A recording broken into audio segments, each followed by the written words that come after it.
au sommet de l'État et 2023, l'année de l'organisation du dernier cycle électoral. Cette période de l'ère du président Félix Antoine Tshisekedi Tshilombo est marquée par la rupture de la coalition gouvernementale FCC-CACH ainsi que la résurgence des groupes armés, la guerre du M23 soutenue par des pays voisins, ainsi que les dernières élections marquées par le deuxième mandat du président Félix Antoine Tshisekedi Tshilombo. L'auteur assume bien son hypothèse, selon laquelle l'Organisation des Nations Unies est un acteur majeur de ce monde contemporain. En dépit du fait que de nombreux chercheurs, dont moi-même, préfèrent insister sur ses faiblesses, qu'il ne nie pas non plus, ne nie pas les faiblesses, et le coup d'État de l'AFDL, les insurrections suivies de négociations ayant abouti à l'organisation des premières élections démocratiques. Le second tome porte sur la période allant de 2007 à 2018, année électorale, donc 2007, année électorale, à l'occasion du premier mandat démocratique du président Joseph Kabila. Enfin, c'était enfin recommandable. Merci de donner cette leçon à votre propre de méthode. Dire que l'ONU n'a rien fait de bon est une preuve de l'ignorance de ce qu'a fait l'ONU sur le Congo. Et JPK est là pour nous fournir des preuves de sa grande implication, heureuse ou mitigée. Pas? Mais qu'en avons-nous fait? Le collègue Vital vient de dire ici qu'il y a beaucoup de résolutions, mais pour les appliquer, il faut un lobbying. N'est-ce pas?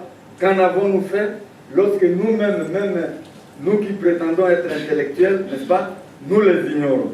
Nous ignorons ce qui est dit sur nous-mêmes. Enfin, je recommande à tous la possession de ces livres pour consultation dans son riche contenu comme répertoire de résolutions onusiennes sur la RDC. Je vous en recommande l'achat pour lecture fécondante. Pas l'achat pour classer, pour classement, mais l'achat pour lecture. Je souhaite que la MONUSCO en acquiert en grande quantité pour diffusion dans les grandes écoles au pays, pour diffusion des connaissances sur l'action onusienne internationale, sur la RDC, et pourquoi pas les diffuser même ailleurs dans le monde, parce que c'est un exemple, n'est-ce pas, d'un recueil qui réunit tout à la fois. À tous et à toutes, je souhaite une bonne et fructueuse lecture, mais avant de terminer, n'est-ce pas, je voudrais dire un petit mot, n'est-ce pas, sur l'intellectualisation, n'est-ce pas, de la vie au Congo. On ne peut émerger que par la science. Et la science, n'est-ce pas, ne se ramasse pas par terre, ne s'obtient pas par les rumeurs, ça s'obtient par un travail réfléchi et justement, n'est-ce pas, il faut écrire. Tout ce que vous avez comme expérience, il faut écrire. Je vois, n'est-ce pas, leurs excellences, les députés et n'importe quel citoyen, écrire n'est pas quelque chose de miraculeux. Pas? Ce n'est pas donné seulement à ceux qui ont des doctorats. Même un illettré peut écrire en sa langue. Mais quand vous écrivez, n'est-ce pas, vous donnez matière à réflexion à ceux qui vont vous lire. Et je parle là, n'est-ce pas, au nom des éditions L'Harmattan, qui viennent aussi d'obtenir, n'est-ce pas, la gestion des éditions Academia, n'est-ce pas. Il y a le professeur Léon Matangila, Petit Langage, n'est-ce pas, s'il peut s'élever pour qu'on le voit. Voilà.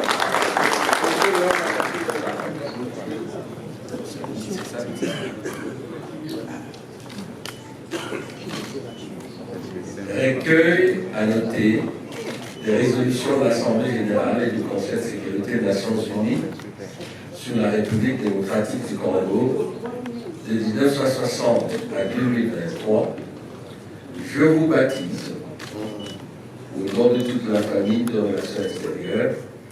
Je vous souhaite longue vie et surtout prospérité. Je vous remercie. Sous vos applaudissements, s'il vous plaît.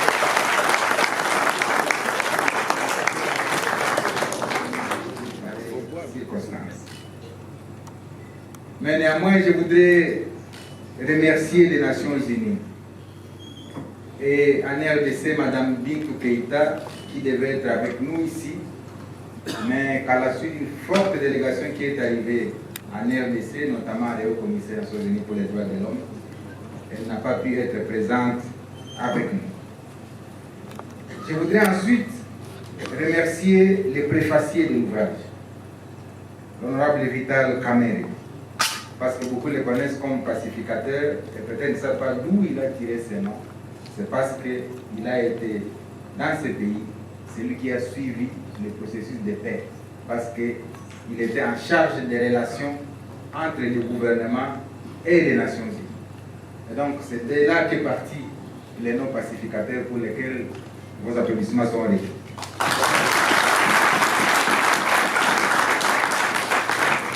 Il est donc le témoin qualifié de l'histoire qui transparaît dans les résolutions des Nations Unies sur la RDC pour avoir participé à certaines rédactions de nos résolutions.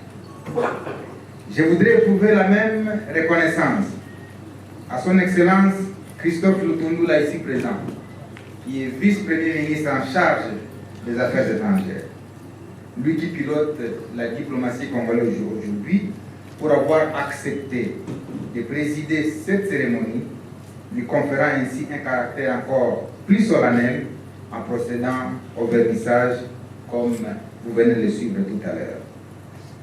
Je suis également touché par la présence très remarquable de mes collègues membres du gouvernement. Et à travers vous, chers collègues, je me dois de renouveler mes hommages les plus déférents à son Excellence Félix Antoine Tshisekedi, président de la République, et ma très haute considération à son Excellence Jean-Michel Samalukonde Kyenge, Premier ministre chef du gouvernement, qui m'ont donné l'occasion de me retrouver en compagnie des hautes personnalités que vous êtes. Je rends tout autant hommage à son Excellence Judith Suminwa Tuluka, qui vient d'être nommée Premier ministre et qui, avant d'entrer en fonction, va devoir présenter son programme devant l'Assemblée nationale. Je lui ai remis cet ouvrage hier lorsqu'il me recevait et il m'en a chaleureusement remercié. J'ai fait en plus mention spéciale à toutes les universités où je suis passé, de l'ISDR, de l'Université de Pays des Grands Lacs, aujourd'hui de l'Université de Kinshasa, où je suis inscrit pour les études doctorales en faculté des sciences sociales, politiques et administratives. Et ici, je suis heureux de voir dans cette salle les doyens de la faculté, le professeur Maire, qui peut s'élever pour que les gens le voient.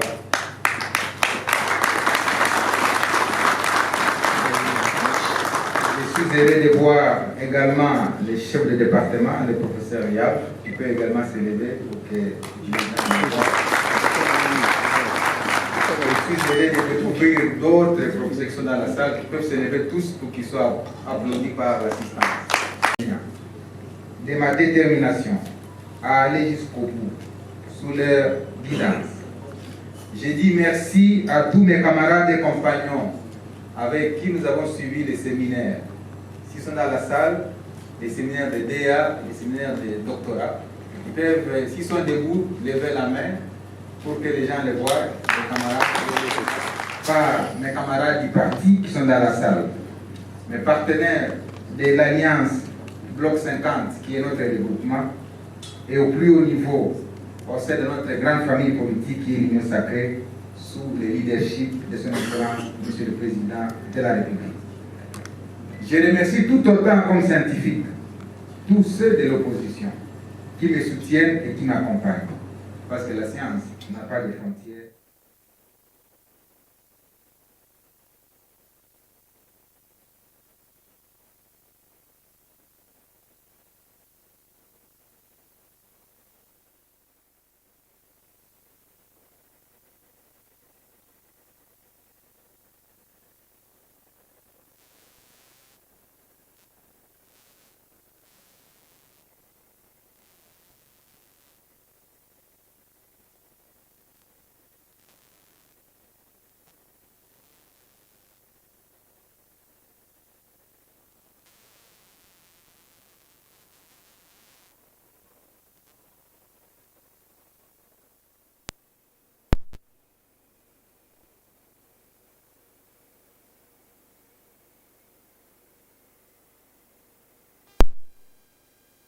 permettre mes infractions.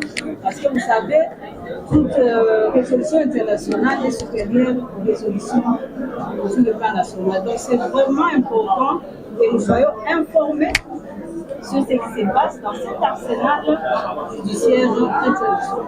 Alors, Madame Pouche, avec vous, un mois tous les amoureux de la lecture par rapport à ces bébés qui veulent devoir les aujourd'hui. C'est très important, comme je venais de le dire, qu'on soit informé. Nous devons être informés pour la RDC aujourd'hui.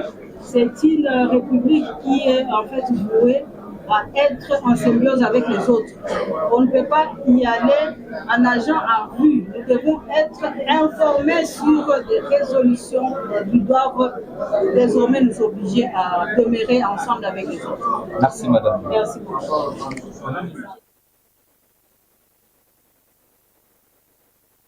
Voilà, Potoyi, acteur politique. Maître Caleb vient d'assister au vernissage de l'ouvrage de son excellence Julien Paluku. Quelle est votre impression? Non, nous sommes très heureux parce que, en écoutant la présentation de cet ouvrage par les gens qui l'ont préfacé, je voulais parler ici du professeur Dr Vital Kamerhe. Nous comprenons qu'il est très important de toujours fêter dans le passé, de bien connaître l'histoire du pays. C'est ce qui pourra beaucoup plus nous aider à bien aider notre pays pour aller de l'avant.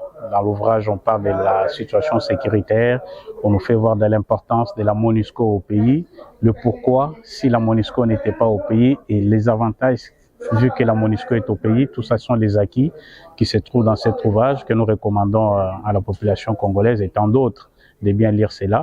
Et nous félicitons en même temps l'excellence Julien Paluku pour cette initiative qu'il a eu à entreprendre. Qu'est-ce que vous recommandez à la communauté congolaise pour s'appliquer de cet ouvrage? Comme je l'ai dit, je les motive et je les encourage à bien lire ces 3 tomes de cet ouvrage parce que dedans on nous parle de l'histoire, surtout la sécurité à l'Est, et bien comprendre notre histoire nous permettra d'éviter certaines erreurs qu'on a eu à commettre dans le passé pour bien réagir pour l'avenir. L'excellence Julien Paluku, c'est un chevronné de notre politique. C'est quand même une icône qui maîtrise assez la sécurité et le problème interne de notre pays. Donc l'auteur a juste mentionné, l'auteur a juste pris le temps de pouvoir dire ce qui se passe à l'intérieur de notre pays. C'est un peu ça ma lecture pour l'instant, en attendant que je puisse prendre le temps de pouvoir lire tous les trois ouvrages que l'excellence Paluku vient de mettre à notre disposition.